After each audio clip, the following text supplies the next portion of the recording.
इनके की गैरत उस औरत में बाकी है, उसको शर्म नहीं आती है ये सारी बातें करते हुए। आज जब वो कुर्सी पे बैठी थी तब बोलती थी कि टॉफी दूध, जब उसने हमारे बच्चों को अंधा किया 16 में, और तब को बर्बाद करने में फारूक अब्दुल्ला, महबूबा मुफ्ती, सजाद लोन का उतना ही हाथ है जितना बीजेपी का है। बीजेपी तो दौर पे गारत होनी चाहिए थी, उसकी गारत उसके बेटे की वजह से है जिसने नेशनल कॉन्फ्रेंस का चीर फाड़ किया, इसके 2 टुकड़े कर दिए और पूरे कश्मीर की आने वाली नस्लों को खराब किया, जिसने 87 में यहां इलेक्शन रिग किया। 2 लाख लोगों का खून है उसके हाथ। महबूबा मुफ्ती वो औरत है जिसने कल तक हमारे बच्चों को अंधा किया। महबूबा मुफ्ती और फारूक अब्दुल्ला की जरूरत नहीं है 370-35 को बचाने के लिए। आप बात सुनिएगा जरा, बात मुख्तसर नहीं हो सकती है सियासत। गुलाम नबी आजाद वो बोल रहे हैं कि भाई हम स्टेटहुड के लिए लड़ रहे हैं। अच्छा, बीजेपी की अव्वल नंबर टीम जो 370 के बाद वहां मोदी के पैर पकड़ने चले गए, अल्ताफ बुखारी, वो कह रहे हैं हम स्टेटहुड के लिए लड़ रहे हैं। लोग अपनी जिंदगी के आखिरी अयामों में भी सियासत नहीं छोड़ रहे हैं। 80 साल की उम्र में अमरिंदर सिंह को पार्टी बनानी है, 75 ईयर्स की उम्र में गुलाम नबी आजाद को मंडेला बनना है, और जिंदगी भर आप तो चाकरी करते रहे इन लोगों की। मेरे खून की को सौदा किया। वो फिक्र मुझे फारूक अब्दुल्ला की सियासत में नजर आती है, क्यों नहीं वो फिक्र मुझे महबूबा मुफ्ती की सियासत में नजर आती है, क्योंकि ये सब दिल्ली के पाले हुए लोग हैं। क्या जम्मू कश्मीर में जिस तरीके से सियासत चल रही है वो सही है? क्या जितने भी दावेदार हैं, चाहे अपनी पार्टी हो, पीडीपी हो, या फिर नेशनल कॉन्फ्रेंस हो, या फिर पीपल्स कॉन्फ्रेंस हो, जो वो दावे करती हैं वो किस हद तक सही हैं? क्या लोगों के हित के लिए कोई बात की जाती है? क्या लोगों के लिए कोई ऐसा जो है सोचा जाता है जिनमें उन्हें जो है बाकायदा तौर फायदा मिले?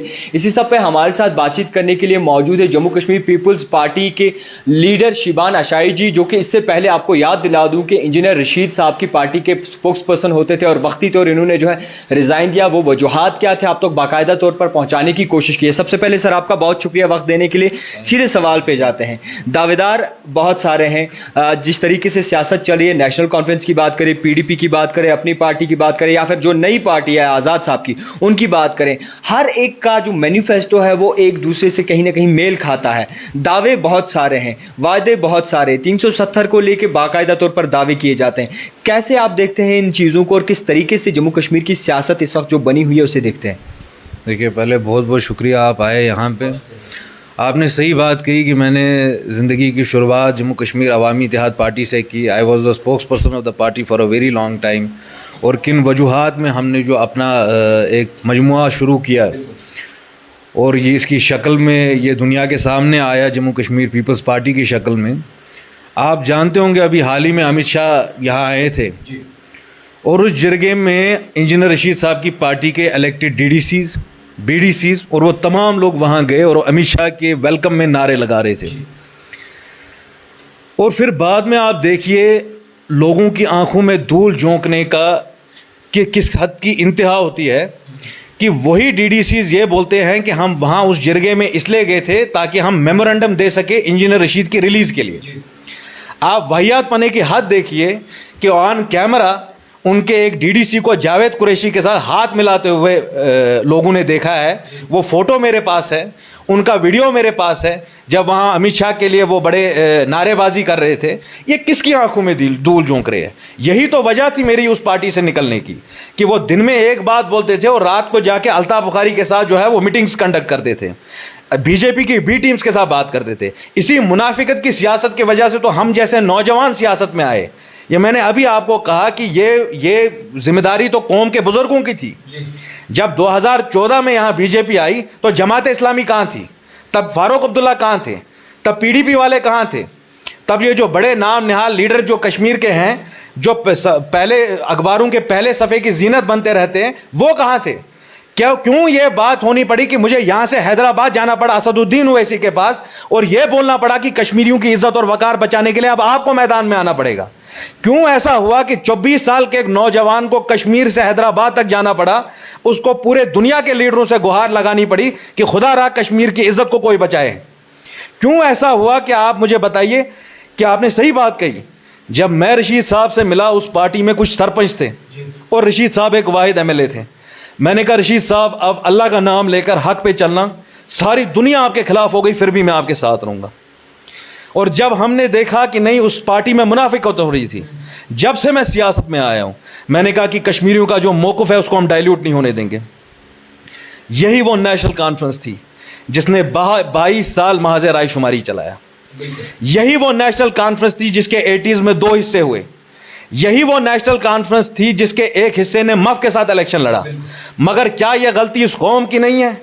क्या आज जब हम राजबाग में बैठे हुए, राजबाग के लोग, श्रीनगर के लोग इसमें इस गलती में शामिल नहीं है? जब उन्होंने 96 में कबूल किया फारूक अब्दुल्ला को अपना लीडर, जब वो उन लोगों की कुर्बानी भूल गए जिन्होंने 22 साल महाज़ रायशुमारी चलाया, जब उन्होंने हमारे खून की कदर नहीं की, हमारे कुर्बानियों की कदर नहीं की, जब इस कौम ने पासो लिहाज नहीं रखा उन तमाम कुर्बानियों का, उन तमाम अजियतों का, जब उन्होंने 2002 में कबूल किया मुफ्ती सईद को, जिसकी पार्टी अडवाणी और अटल बिहारी वाजपेयी ने बनाई, हर शाख पे उल्लू बैठा है।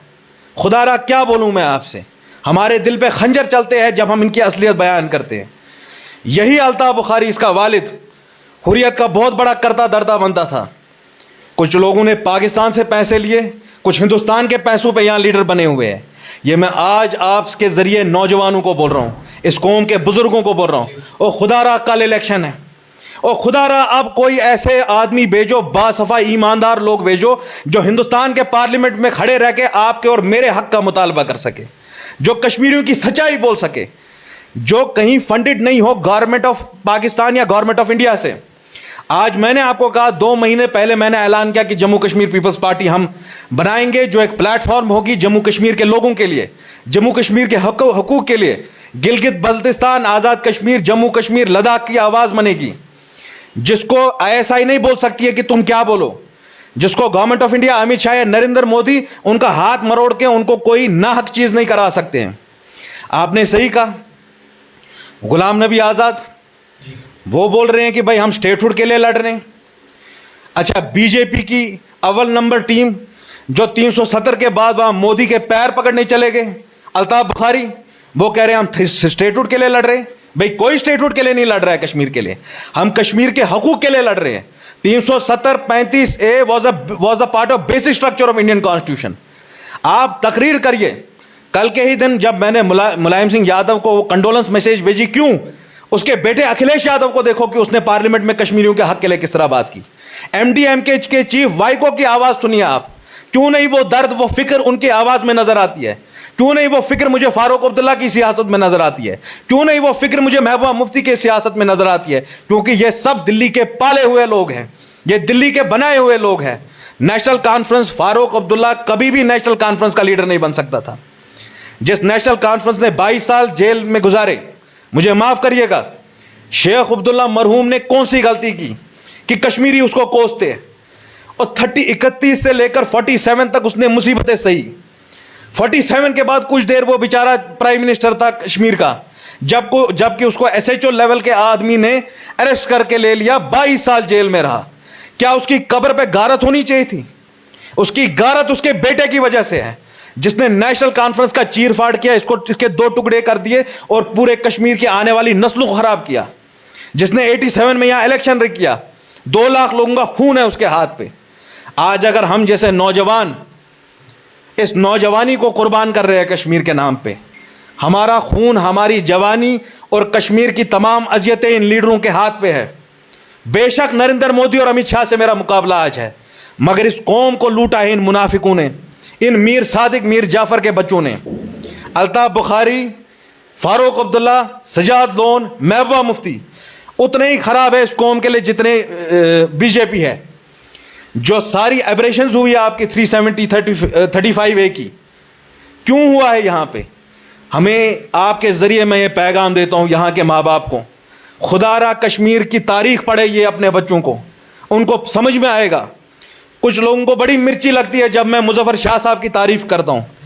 अरे शाह साहब के वालिद वो थे जिन्होंने 11 साल जेल में गुजारे, उनकी वालदा वो है जिसने 10 साल पेप्सिड फ्रंट चलाया, उनके वालिद वो है जिन्होंने खून के रिश्तों को बालाए ताक रख के हक के रिश्तों को दामन थामा। 87 में अवामी नेशनल कॉन्फ्रेंस ने जब इलेक्शन लड़ा मफ के साथ, मुस्लिम यूनाइटेड फ्रंट के साथ, क्या मैं उन लोगों की तारीफ नहीं करूं?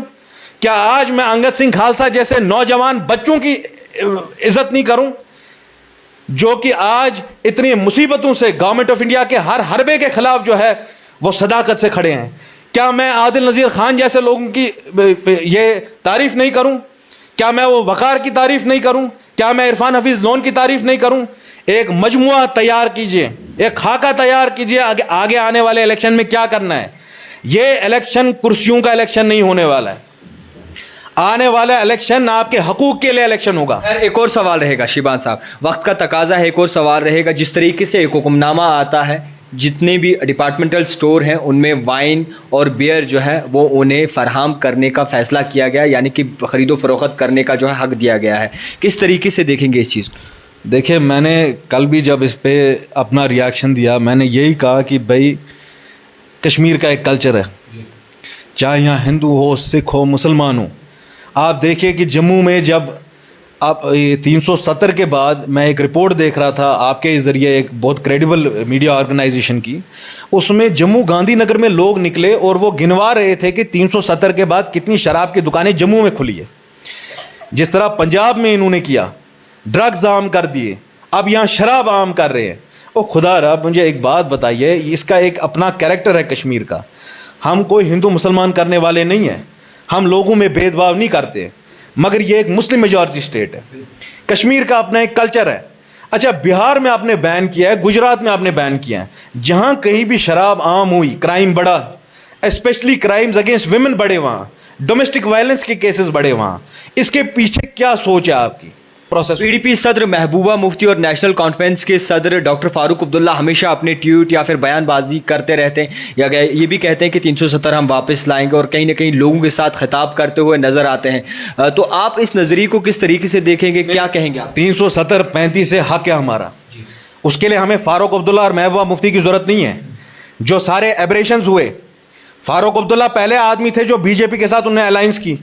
सोज साहब को, बेचारे इज्जतदार सोज साहब को नेशनल कॉन्फ्रेंस के बाहर किया गया क्योंकि उन्होंने वाजपेयी के हक में वोट नहीं डाला। महबूबा मुफ्ती वो औरत है जिसने कल तक हमारे बच्चों को अंधा किया। महबूबा मुफ्ती और फारूक अब्दुल्ला की जरूरत नहीं है 370-35 को बचाने के लिए। आप बात सुनिएगा ज़रा, बात मुख्तसर नहीं हो सकती है सियासत की। मुझे माफ़ कीजिएगा, माफ़ कीजिएगा, ये वो मैगी नूडल नहीं है जो 2 मिनट में बन जाता है। खुदा रा 70 साल तक जो यहाँ पे बर्बादियाँ हुई, उसका जिम्मा आज हमारे को, उसको ठीक करने का जिम्मा आज हमारे जैसे नौजवानों पे आ चुका है। क्या मैं करूं? 53 से 75 तक हर गवर्नमेंट रिग इलेक्शन से होती थी। ये मैंने पहले भी एक इंटरव्यू में कहा, ये पंडित नेहरू ने बख्शी से कहा, it will only strengthen your position if you let the opposition win a couple of seats. इतना इलेक्शन रिग होता था 75 से पहले। अगर कोई एक क्रेडिबल इलेक्शन कश्मीर में हुआ, वो शायद से 77 का इलेक्शन होगा। अच्छा, अब आप मेरी बात ज़रा तकमील करने दीजिए। आपने कहा कि भाई फारूक अब्दुल्ला और महबूबा मुफ्ती कह रही है इनकी ज़रूरत नहीं है हमें 370 को बचाने के लिए। अच्छा, मुझे एक बात बताइए, बुज़ुर्गों में से बहुत कम बुज़ुर्ग हैं जिनके मैं कश्मीर में इज़्ज़त करता हूँ, शाह साहब उनमें से एक है, उसकी वजह बताता हूँ। और एक 370 का केस परसों लिस्ट होना था, फारूक अब्दुल्ला थे वहाँ दिल्ली में, महबूबा मुफ्ती थी दिल्ली में, सजाद लोन था वहाँ दिल्ली में, यह अल्ताफ़ बुखारी था क्या वहाँ पे? इसकी पिटीशन भी है क्या वहाँ? वहाँ सुबह सवेरे मैंने वो मैसेज देखी, मेरा दिल खुश हो गया। मैंने कहा चलो कौम के कुछ तो बुजुर्ग हैं अभी भी जिनको आपकी और मेरी ज़िंदगी की फ़िक्र है। यहाँ कुछ लोग अपनी ज़िंदगी के आखिरी अयामों में भी सियासत नहीं छोड़ रहे हैं। 80 साल की उम्र में अमरिंदर सिंह को पार्टी बनानी है, 75 ईयर्स की उम्र में गुलाम नबी आज़ाद को मंडेला बनना है, और ज़िंदगी भर आप तो चाकरी करते रहे इन लोगों की। मेरे खून को सौदा किया आप लोगों ने, कश्मीरियों के वकार का सौदा किया। अब उम्र के आखिरी आयामों में भी चिमटना है इनको ताकत की कुर्सियों पे। अच्छा, मेरी बात तकमील करने दीजिएगा। यह आपने कहा कि 370-35 से हक है कश्मीरियों का। मसला कश्मीर एक इंटरनेशनली रिकॉग्नाइज्ड इशू है। मैंने पहले भी कहा, नेहरू ने यहां पे कहा 47 के बाद कि सब नारों ये कश्मीरियों के खिलाफ हम कोई ऐसा हरबा इस्तेमाल नहीं करेंगे, कश्मीरियों के हकूक को हम जम नहीं करेंगे। We are against forcible marriages. Kashmiris will choose their own destiny by means of a plebiscite. तभी मैं आज भी बोल रहा हूं जो 22 साल हमारे बुजुर्गों ने महाज रायशुमारी में कहा कि सब नारों पे एक ही बारी हक हमारा रायशुमारी। 370-35 से या मसले कश्मीर के लिए हमें महबूबा मुफ्ती जैसे लोगों की जरूरत नहीं है, जो दिल्ली के पाले हुए लोग हैं, जिनकी पार्टी अटल बिहारी वाजपेयी और अडवाणी ने बनाई। ये कब से कश्मीरियों के लीडर बन गए? क्या ये सिक्योरिटी के बगैर इस तरह घूम सकते हैं कश्मीर में? ये मैंने बात कल भी कही, जिस वक्त सजाद लोन और अल्ताफ बुखारी अपनी सिक्योरिटी के बगैर लाल चौक 5 मिनट जा सके, उस दिन मैं उनको लीडर मानूंगा। जिस दिन फारूक अब्दुल्ला आंख में आंख मिला के मुझसे बात कर सके उस दिन मैं उसको लीडर मानूंगा। इस कौम को बिगाड़ने में, इस कौम को बर्बाद करने में फारूक अब्दुल्ला, महबूबा मुफ्ती, सजाद लोन का उतना ही हाथ है जितना बीजेपी का है। बीजेपी तो 2014 में आई, जब हम तमाम आपसे, नौजवान आपसे इल्तिजा कर रहे थे। हुर्रियत के कितने बड़े लीडरों से मैं मिला, यासीन मलिक से मेरी फ़ोन पे बात हुई, गिलानी साहब मरहूम तब जिंदा थे, अल्लाह उनको जन्नत नसीब करे। मैंने कितनी बार बारहा उनको बोला कि कश्मीर बर्बाद हो जाएगा, जल जाएगा, कश्मीर को ख़त्म कर देंगे, हमारे नस्लों को मिटा देंगे ये। और आज देखिए क्या हो रहा है 2014 के बाद। मुझे खुदारा माफ़ कीजिएगा, क्या महबूबा मुफ्ती को एक तिनके की इज्जत, उसको एक तिनके की गैरत उस औरत में बाकी है? उसको शर्म नहीं आती है ये सारी बातें करते हुए? आज जब वो कुर्सी पे बैठी थी तब बोलती थी कि टॉफी दूध, जब उसने हमारे बच्चों को अंधा किया 16 में, और तब कहती थी बीजेपी वाले बहुत है।